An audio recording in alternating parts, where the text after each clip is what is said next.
दोस्तों एक बहुत ही बड़े घर की जो है पंचायत बैठती है। उस घर में उन औरतों ने क्या किया था जो कि उनके घर की आज पंचायत होने वाली है। तो वो बहुत ही बड़ा घर था और मौजूदा सरपंच थे और उनके जो घर घटना घटी थी, सरपंच को बिल्कुल ये अंदाजा नहीं था कि मेरे घर में भी ऐसा हो सकता है। तो दोस्तों ये कहानी है राजस्थान के नागौर जिले की। ये कहानी है जो मैं आज आपको बताने जा रहा हूँ। तो जो मौजूद सरपंच थे वो कभी ये अंदाजा नहीं लगा पाते हैं कि मेरे घर ऐसा भी कोई कर सकता है। तो आइए इस कहानी में क्या इनके घर की इनकी बेटी और इनके बहू के साथ होता है जो कि इन्हें जो पंचायत बुलानी पड़ती है। तो इस कहानी के माध्यम से मैं आज आपको बताने वाला हूँ। इससे पहले आपसे एक छोटा सा रिक्वेस्ट करता हूँ, अगर कहानी आपको पसंद आए तो वीडियो को लाइक और चैनल को सब्सक्राइब कर देना ताकि मेरा हौसला बढ़ता रहे। तो दोस्तों ये कहानी राजस्थान के नागौर जिले के एक सरपंच के घर की है। जो कि सरपंच थे, मौजूदा सरपंच होते हैं, उनका घर एक हवेली एक महल से कम नहीं होता है। उनका एक जैसे महल बना हुआ होता है वैसे उनका घर बना हुआ था।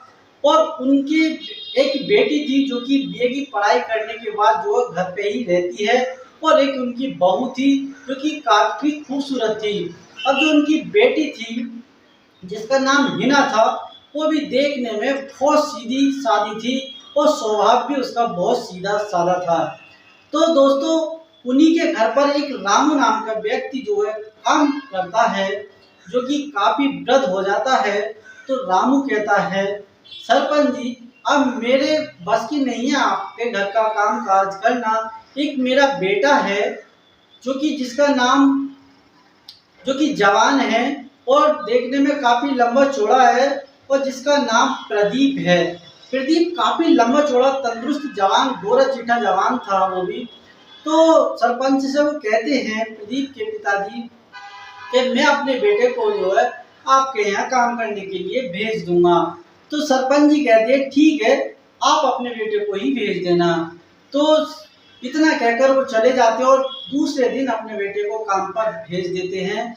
लेकिन सरपंच जी के घर का जो माहौल था वो ऐसा था, उनके घर जितने भी नौकर काम करते थे वो अगर कुछ भी हो जाए किसी भी परिस्थिति में उनकी चौखट के अंदर नहीं जा सकता था। उन्होंने ये बाहर ही लिखवा रखा था, बिना आज्ञा के अंदर आना सख्त मना है। तो कोई भी जितने भी नौकर थे उनके घर कोई भी अंदर प्रवेश नहीं करता था और सब बाहर ही जो रहते थे। तो वहीं पर जो प्रदीप जो है ये कोई आता तो उन्हें बताता था, क्योंकि सरपंच जी का काम रहता था कि आए दिन डेली कोई ना कोई पंचायत करना। और जिस इनका एक बेटा था जिसका नाम सुरेश था, उसको वो नेतागढ़ी में रहता था। तो सुरेश जो सुबह को निकल जाता था और शाम को ही घर में घुसता था। उसी हिसाब से सरपंच जी भी निकल जाते थे और सरपंच जी भी शाम को घुसते थे। अब उनकी जो दो एक जो बेटी और बहू है उनके, वो दोनों जो है अकेली घर पर रहती थी। तो प्रदीप जो है उसे एक महीना हो जाता है काम करने के लिए, काम करते करते एक महीना हो जाता है और उससे कोई बात नहीं करता है, क्योंकि वो जात भी अलग है और छोटी जात का। तो काफी अरसा उसे काम करते करते हो जाता है, लेकिन उससे कोई बात नहीं करता है। उससे जो है हिना की मम्मी जो है जो होती है वो बात कर लेती है कभी कभार है, अन्यथा वो दोनों कभी उससे कोई भी उन पर प्रतिबंध होता है कि कोई भी हमारे घर के नौकर से बात नहीं करेगा। तो जब काफी टाइम गुजर जाता है तो एक दिन ऐसा होता है, प्रदीप खाना लेकर आता है। प्रदीप खाना लेकर आता है तो सारा काम समाप्त करने के बाद वो दोपहर का लंच करने के लिए बैठ जाता है। जब लंच करने के लिए बैठ जाता है तो एक बाहर नल लगा हुआ होता है। सरपंच जी ने ये कह रखी थी अगर आपको किसी को भी पानी की जरूरत होगी तो वो अंदर पानी कि जिसे जरूरत होगी वो इसी नल से ही पानी पिएगा। तो प्रदीप जो खाना खा ही रहा होता तो उसे बहुत तेज ठंडा लगता है, और वो जब ठंडा लगता है प्रदीप को तो वो दौड़ के जो नल पे जाता है। जब नल पे जाता है तो नल पानी छोड़ जाता है। वो काफी देर उसे हुटर हुटर करके चलाता है, लेकिन नल जो है पानी नहीं देता है। तो वो और तेज जो चलाने लगता है और खांसने लगता है जोर जोर से, और उसे बहुत ही तेज फंदा लगता है। फिर क्या देखता है कि पानी आ ही ना रहा, तो इतनी खटर खटर की आवाज सुनकर जो हिना होती है सरपंच जी की लड़की को देखती है कि प्रदीप जो काफी परेशान लगता है। तो वो बाहर ऊपर से झांक के देखती है तो प्रदीप नल चला रहा होता है बहुत तेज तेज। तो पूछती है क्या क्या क्यों इतनी तेज नल आप चला रहे हो। तो इतने पे प्रदीप बोलता है और खांसता भी है, मुझे फंदा लगा है, पानी की आवश्यकता है। तो वो दौड़कर जाती है हिना और अपने फ्रिज की बोतल लाकर एक बोतल नीचे को फेंक देती है। तो जैसे ही वो बोतल फेंक देती तो बोतल का ढक्कन खुल जाता है और बोतल फट जाती है, वो पानी बिखर जाता है। फिर वो दूसरी बोतल लेकर जो है नीचे चली जाती है और वहां पर जो प्रदीप के पास पहुंच जाती है। तो प्रदीप जैसे ही प्रदीप ने पहली बार उस लड़की को हिना को देखा है, हिना भी प्रदीप को जो पहली बार देखती है, तो वो एक दूसरे को देखने में इतने मगन हो जाते हैं कि वो एक दूसरे की तरफ देखते ही रहते हैं। तो हिना कहती है ये लो पानी पी लो आप, आपको फंदा लगा है, आपका फंदा ठीक हो जाएगा, पानी की आवश्यकता है, ये पानी पी लेना और ये बोतल अपनी घर ले जाना। तो प्रदीप कुछ जवाब नहीं देता है, सिर हिला देता है, बोले ठीक है। तो प्रदीप खाना खा लेता है। प्रदीप खाना खाने के बाद हिना जो अंदर आ जाती है। जब हिना अंदर आ जाती है तो जब पहली मुलाकात उनकी होती है तो वो फिर शाम जैसी हो जाती है तो प्रदीप जो है घर के लिए चला जाता है। घर के लिए चला जाता है तो रात को सोता है तो प्रदीप को वही ख्वाब उसकी बार बार उसके ख्वाब में आ रहा था, मन में यही ख्वाब आ रहा था कि काश एक बार और देखा होता। और इधर जो है हिना का भी यही हाल होता है क्योंकि प्रदीप भी एक अच्छा सुडौल लड़का था, खूबसूरत था, जो कोई स्मोकिंग नहीं करता था और पढ़ा लिखा भी अच्छा था। लेकिन गरीबी के कारण वहाँ पे जो प्रदीप को नौकरी करनी पड़ रही थी अपने माता पिता का गुजारे के लिए। तो अगले दिन का इंतजार दोनों ही इंतजार करते हैं। हिना भी इंतजार करती है कि शायद वो लड़का आएगा काम पर, और वो भी इंतजार करता है कि मैं कल जाऊंगा शायद देखने मिले या नहीं मिले। तो जैसी सुबह होती है तो सुबह होने के बाद जो है प्रदीप अपने काम के लिए चलता है खाना लेकर। तो प्रदीप खाना लेकर चलता है, बाबा सरपंच की कोठी पर पहुंच जाता है। तो बाहर पहले साफ सफाई करता है, फिर जो कुर्सियां लगी हुई होती है उन पे कपड़ा मारता है और जो बैठने का वो भवन होता है उसे बिल्कुल चमका देता है। तो चमकाने के बाद तड़ो अवस्था थी प्रदीप की, तो इधर उधर झांक के देख ही रहा होता है कि शायद एक बार और दर्शन हो जाए। इतने में जो जैसे ही ये आवाज आती है तो हिना को पता लग जाता है वो कल वाला जो लड़का है वो आज फिर आया है। तो फिर हिना नीचे से उसके पास नहीं जाती है बल्कि ऊपर चढ़ जाती है छत पर। वो छत पर कपड़े ले जाती है, वो कपड़े सुखाने के बहाने उसे देखने के लिए जाती है। तो वो बाहर जो है जहाँ पर मेज डली हुई थी, जहाँ पर सोफे पड़े हुए थे, वहां पर जो है सफाई कर रहा था उनकी।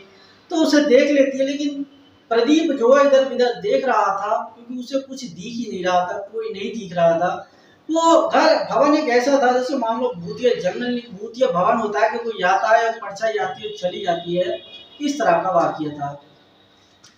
तो हिना जो उसे पहले ही देख लेती है, प्रदीप को नहीं दिखता है, तो हिना मन ही मन खुश हो जाती है। और फिर जो है पूरे दोपहर तक जो है प्रदीप इधर टकटकी लगा देखता ही रहता है, काम भी करता है और टकटकी लगा देखता ही रहता है, उसे कोई दिखाई नहीं देता है।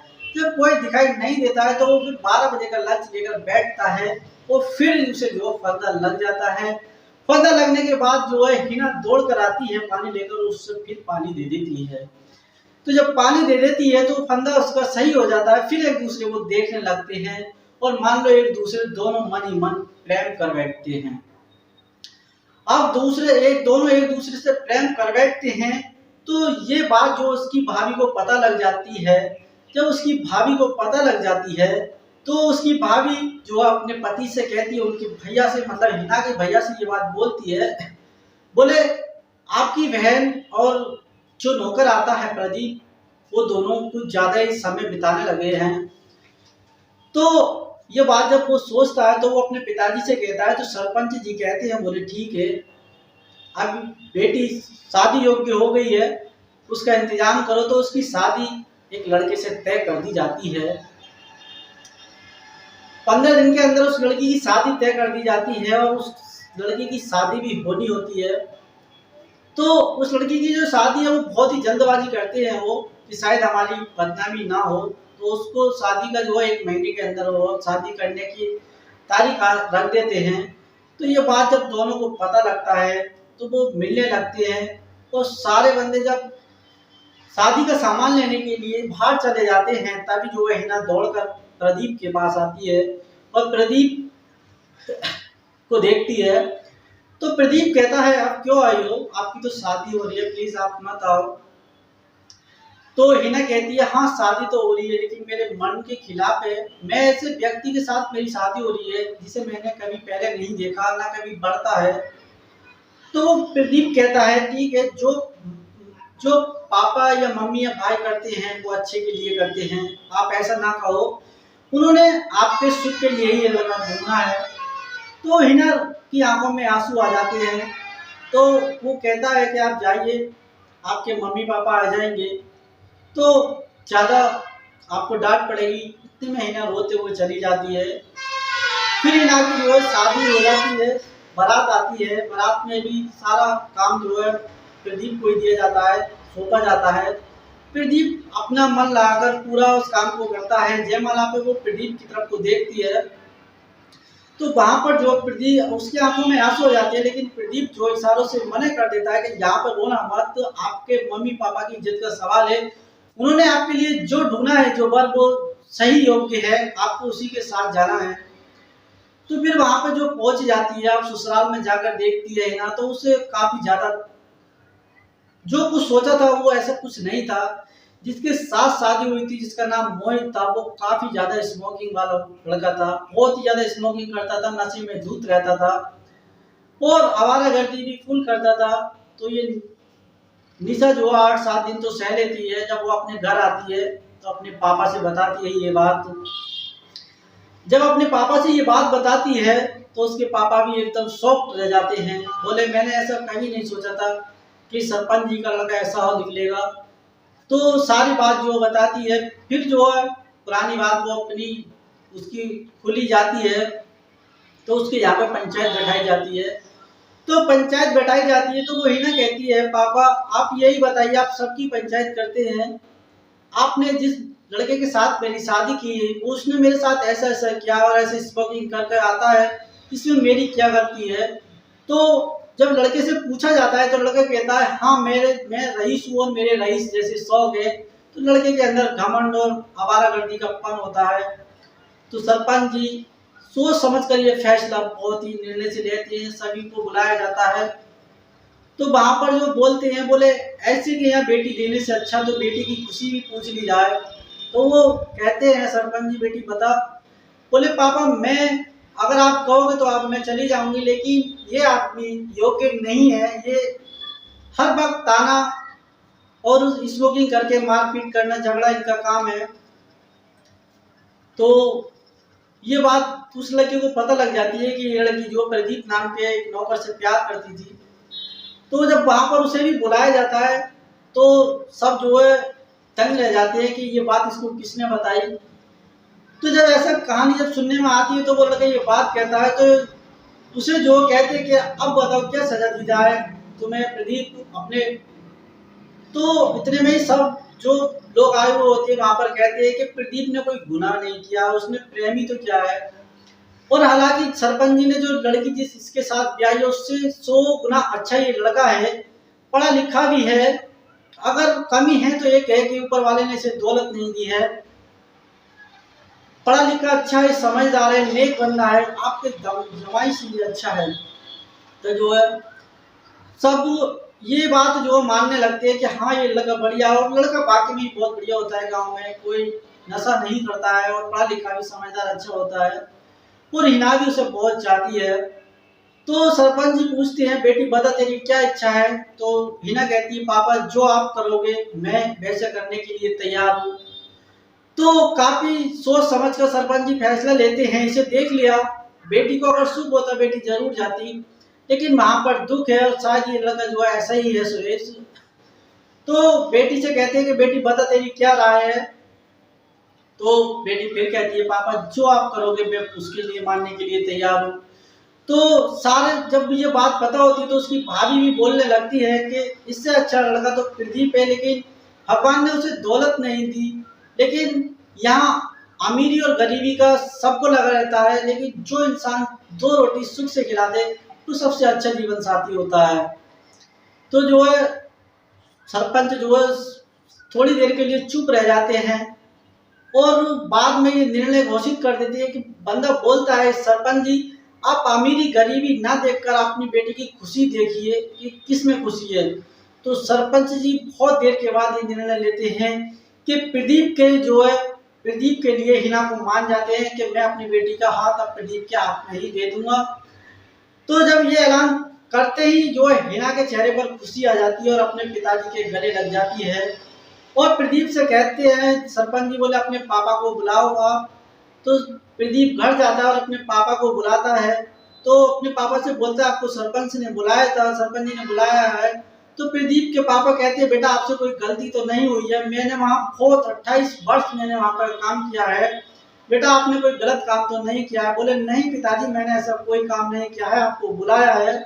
तो वहाँ पर जो वो जाते हैं तो जाते हैं, जैसे ही वहाँ जाते हैं तो वो कहते हैं सरपंच जी अगर मेरे बेटे से कोई गलती हुई हो तो मैं माफी चाहता हूँ। तो सरपंच जी कहते हैं नहीं आपसे कोई गलती नहीं हुई है, गलती एक मुझसे ही हो गई जिसे मैं सबके यहाँ की पंचायत करता था, लेकिन मैं अपने घर को नहीं देख सका कि मेरे घर में क्या हो रहा है और मैं क्या कर रहा हूँ।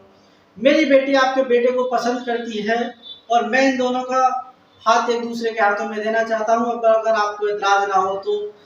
तो प्रदीप के पापा आंखों में आंसू आकर कहते हैं बाबूजी आप बहुत बड़े अमीर आदमी हैं, हम कहाँ गरीब आदमी, आपकी बेटी कहाँ महलों की रहने वाली कहाँ कुटिया में रहेगी। तो सरपंच जी कहते हैं नहीं कोई बात नहीं है। तो उन्हें जो गले लगा लेते हैं, उन्हें गले लगाने के बाद दोनों की शादी जो डन कर दी जाती है और दोनों को मिला दिया जाता है। तो दोस्तों इस कहानी से आपको क्या शिक्षा मिली कमेंट में जरूर बताना। अगर कहानी आपको अच्छी लगी हो तो वीडियो को लाइक और चैनल को सब्सक्राइब जरूर कर देना ताकि मेरा हौसला बढ़ता रहे और मैं आपको फिर से एक नई कहानी में मिलूंगा। जब तक के लिए जय हिंद।